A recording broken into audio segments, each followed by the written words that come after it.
चला या भोगीचं जेवण जेवायला. आज आहे भोगी, त्यामुळे सकाळ सकाळी लवकर आमच्यात जेवण रेडी झाले आणि सकाळ सकाळीच अनन्याने भाकरी केलेत आणि सियाने पण आज तिळीची भाकरी घेऊन गेली. भाजी तेवढी केली होती मी आणि नंतर आता मम्मीने ही भाजी केली, ज्याची तयारी ती गेली 2 दिवस झाला करते.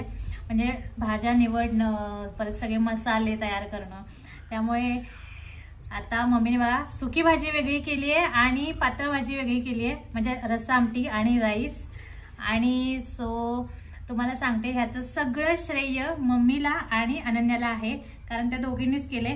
आणि चला तर या जेवायला. निवडू लागली की तो तरी पण बनवलं तुम्ही ना. भाज्या निवडू लागले मी, म्हणजे आम्ही तिघींनी मिळून भाज्या निवडल्या. भाकरी अनन्याने बनवली, भाजी भात आणि रस्सा आमटी मम्मीने बनवली. त्यामुळे चला या आता जेवायला. आणि कसं झालं तुम्हाला सांगते,